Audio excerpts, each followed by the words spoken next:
وبداية رحلتنا مع السيد إلياس العمري من مسقط رأسه دوار منود بإقليم الحسين. عود على بدء باش نرجعوا معك للبدايات سي إلياس. الله يبارك فيك، الله يطول عمرك. ما كاينش بدايات، كلها بداية الحياة. طبعا الحياة كلها كل يوم بداية. تفضلوا. إذا هذه الدار. هاد الدار. بغيت نعرف علاقتك بالوالده وسبق تكلمتي عليها، وحنا ايضا بغينا المشاهد يتعرف على الوالده اللي ولدت لنا سي الياس العمري اللي طاير بالفرحه. والمعلمين كيقولوا لي الدجاجه جا الفروج هناك. وصلت الوالده كانت كطيب الخبز في الفرصه. كان عندنا واحد على برا. كان عندنا واحد على برا ونيا يميرا القوى واحد على برا حاطين الخبز زي النعسة. قلت لها الوالدة راني رجعت.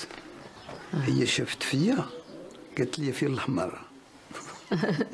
زعماك جيتي في الاحمر يعني كل شيء العباره اللي جات تجيب عليها الفصه ما جاتش، حيت هي عندها الشغل الشاغل هو الخدمه ديالها. الشاغل هي تجينا شغلها بعدا تسهلي.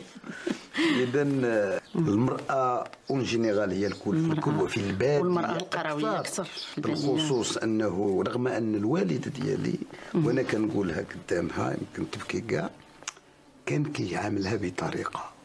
احنا الوالد ما عمره قال للوالده خديجه، كان كيقول لها الزين ديالي حتى مات. وهذه راه قليل في المغاربه الى يومنا هذا كيقولها. باش كنقول لك ان كبرنا في واحد الاسره يعني ماشي كما ربما يتخيل شي حد داخل الباديه.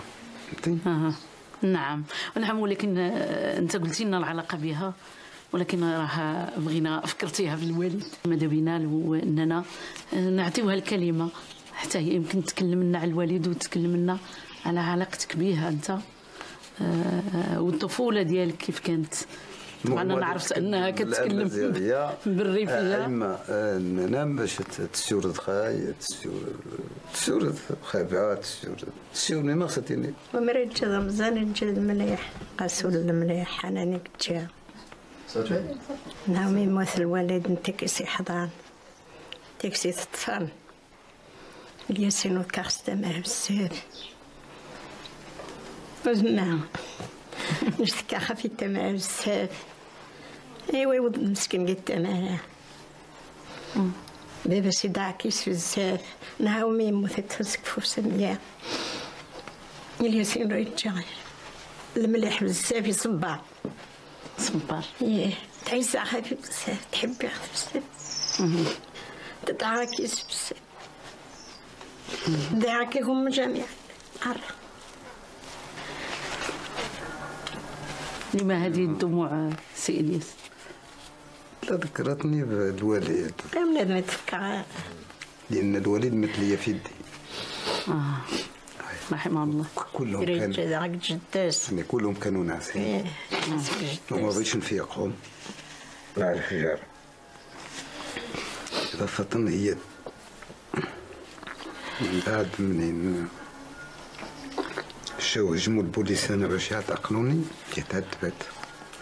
لهذا هي قالت بالريفيه قالت لك انها انه انا كنت حنون كان قلبي كبير كنت صبور.